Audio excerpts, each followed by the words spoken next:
Hello, dear students. Today I am going to discuss comparison of EMF of two cells with the help of potentiometer. Two cells by potentiometer. ये हमारा potentiometer के द्वारा हम इसमें क्या करते हैं, ये हमारे पास है। अब आपके कल पिछले क्लास में हम बताए थे, जब आप ये करते हो तो इसमें आपके it is one of the most important questions always asked in examination 5 marks में, और इसलिए इसको ज़रा ध्यान से देखो। सर्किट बना के कहानी इतना लिखने की हमें ज़रूरत नहीं है, और जिस तरह से बताते हैं इसको देखो। वीडियो लाइक करते हो, शेयर करो और सब्सक्राइब करो, जिससे कि आगे का भी वीडियो मिलता रहे आपके पास। अब इसमें से ये उन बच्चों के this video is for those who are living in remote area, जो रिमोट एरिया में रहते हैं, जो होम ट्यूशन्स नहीं पढ़ सकते हैं या स्कूल नहीं जा सकते हैं, लॉकडाउन पीरियड है, तो उन लोगों के लिए ये सबसे बेनिफिशियल है। हाँ, क्लास के जो मेरे बच्चे हैं वो बार बार इसको रिपीट करके वो देख सकते हैं जो हमें सर कैसे पढ़ाए थे और किस तरह से। तो अब इसमें से सबसे पहले आप सर्किट हमने इसका प्रिंसिपल लिख दिए थे, इंट्रोडक्शन लिख दिए थे। अब यहाँ पर हमारा शुरू होता है working. This is known as working and theory. इसको हम क्या कहते हैं बेटा? Working and theory. ये पॉइंट आ गया इसमें। अब पेपर में पूछे नहीं पूछे, आपको इंट्रोडक्शन देना है, प्रिंसिपल देना है, यहाँ तक ये। यहाँ पर देखो, number 1 the schematic diagram of a potentiometer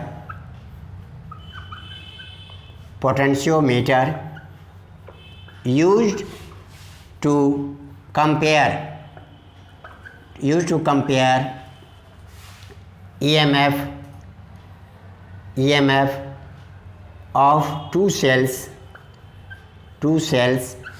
is shown in figure। ये क्वेश्चन का वेटेज रहते हैं आपके 3 मार्क्स के रहते हैं, तो आपने ये दिखा दिया। अब यहाँ पर जो आप नेक्स्ट एक आध पॉइंट एक्स्ट्रा लिखने का प्रयास करो। A battery of EMF E, second, a battery of EMF E, battery of EMF E is connected between A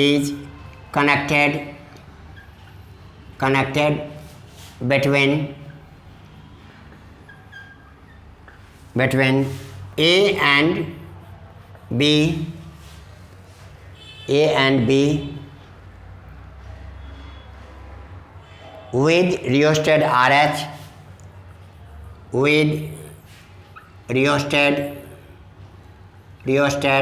RH, RH हमारा रियोस्टेट है, ये with rheostat RH। Ammeter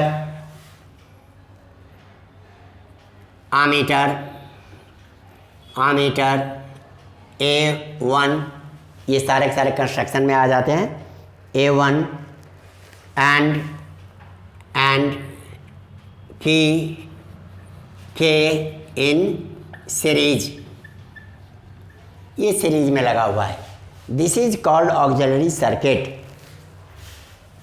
this is called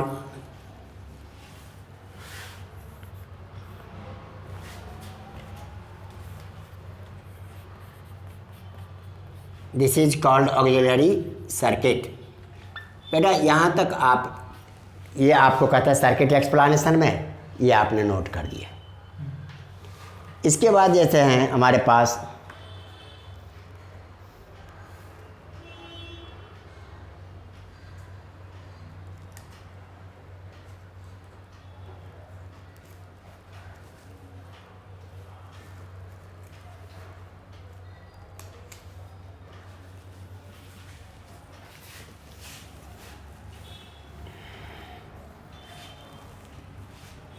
third point आपके the current is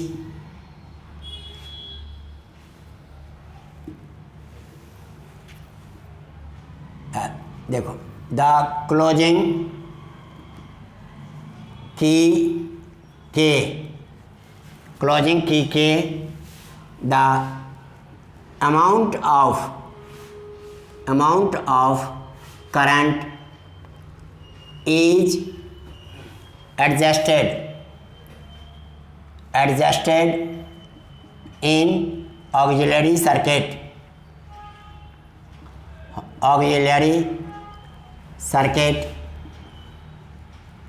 such that closing key के amount of current is adjusted in circuit with the help of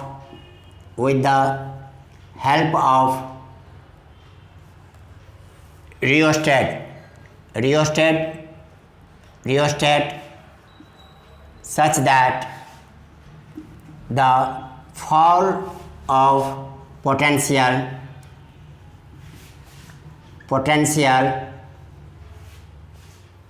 across AB must be greater than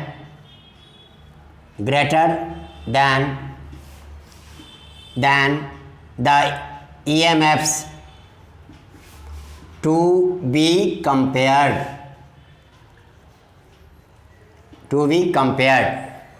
अब बेटा हम यहाँ देखो इसका EMF मान लो हमने E1 लिख दिए, ये हमारा E2 है, इसके द्वारा हमें पता करना है जी इसमें EMF कितना है। अब ये ज़्यादा इतनी दूर तक एडजस्ट करना चाहिए, तो हम इसके क्लोजिंग यहाँ पर हमने क्या के को क्लोज किया है, रियोस्टेट को आगे पीछे करके रेजिस्टेंस घटा बढ़ा सकते हैं। इस तरह से घटाए बढ़ाए करंट की value, amount of current is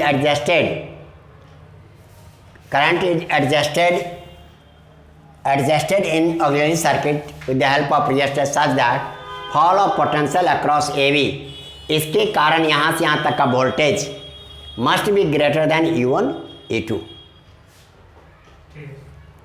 आगे बात समझ में? अब आपके जब यहाँ तक समझ में आ गए, this is third point. Fourth point में देख लो, इंजर्टिंग अ प्लग, जो हम ऊपर से डालते हैं की के रूप में, वो प्लग का इंजर्टिंग a plug between 1 and 3 such that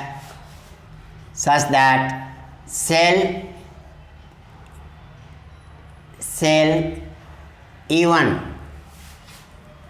comes in the circuit। अब हमने क्या किया, देखो बेटा रियल में पोटेंशियोमीटर ये थ्योरी पढ़ने से नहीं होते हैं, समझने के लिए होते हैं। दो सेल को हमने यहाँ प्लस से जोड़ दिया। अब सिंपली देखो, इसमें मान लो यहाँ से यहाँ तक 1 लीटर पानी आता है, तो ये आपको पता है 1 लीटर आएगा इसमें। अब आधा लीटर पानी इसमें डालोगे तो वो आधे डिस्टेंस तक जाके ख़त्म हो जाएगा, यही हो गया ना। तो हमने क्या किया, इस ऑक्सिलरी सर्किट से यहाँ का वोल्टेज पता कर लिया। मान लो 4 वोल्ट है और E1 E2 4 से कम है, तब ने इसका करंट यहाँ से यहाँ तक जाके ख़त्म हो जाएगा। जहाँ ख़त्म हो जाएगा उसको कहते हैं बैलेंसिंग पॉइंट। देखो इंजर्टिंग, जैसे आपने इसमें एक प्लग दोगे तो 1 और 3 E1 comes in the circuit. अब इससे यहाँ तक 4 वोल्ट है, तो मान लो ये करंट दिया यहाँ तक आके ख़त्म हो गया, J1 पर ख़त्म हो गया। अब J1 की जो लेंथ है देखो, इंजर्टिंग this 5।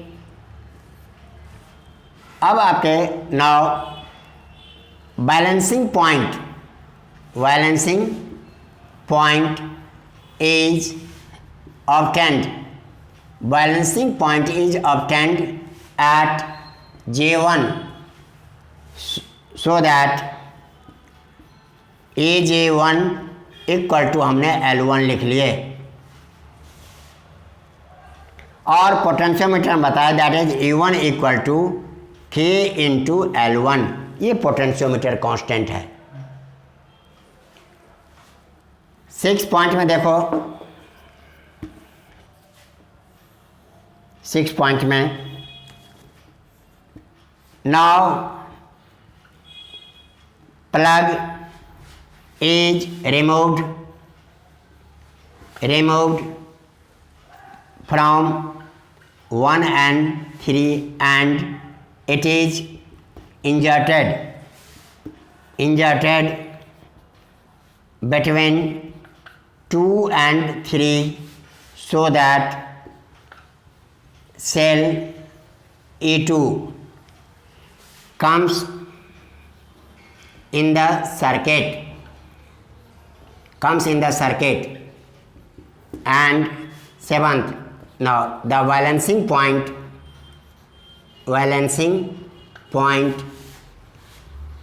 is obtained at J2, that is AJ2 equal to L2, therefore this equal to KL2। ये सेकंड इक्वेशन हो गया, ये हमारा फर्स्ट इक्वेशन हो गया। आगे बात समझ में।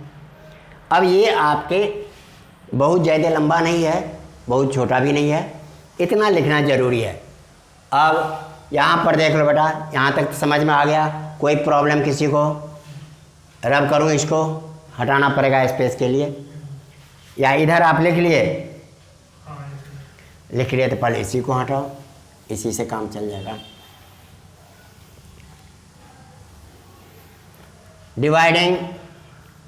डिवाइडिंग फर्स्ट बाय सेकंड, तो E1 अपॉन E2 करेंगे तो K और K कैंसिल हो जाएगा, तो बच गया हमारे पास this equal to L1 upon L2।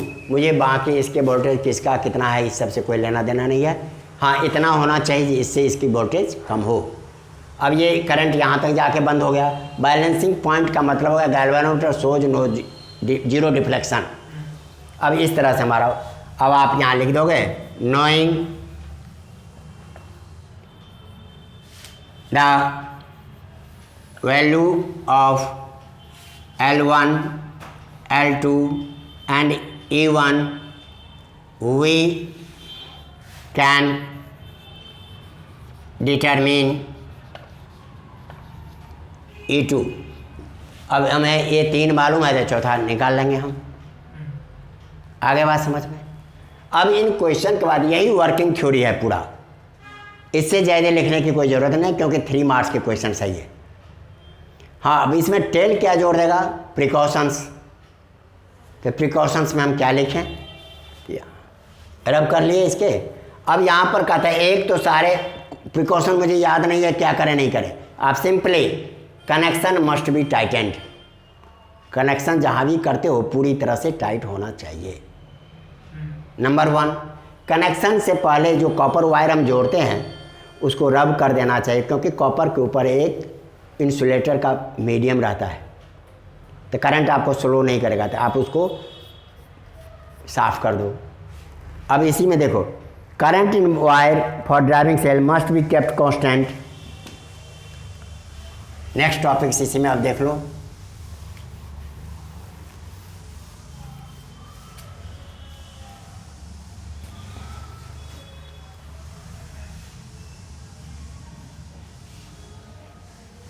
Precautions मुझे कुछ भी नहीं पता है यहाँ।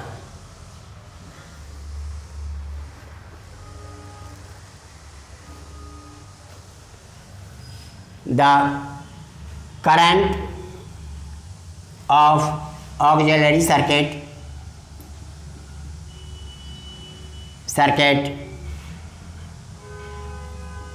must be constant।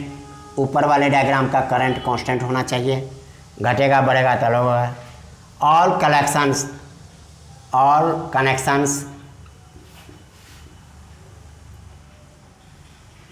must be tightened, पूरी तरह से टाइट होना चाहिए।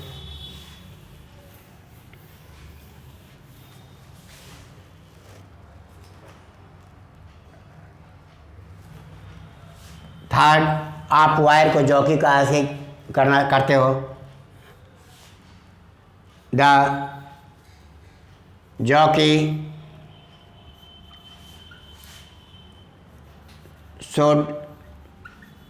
should not be rubbed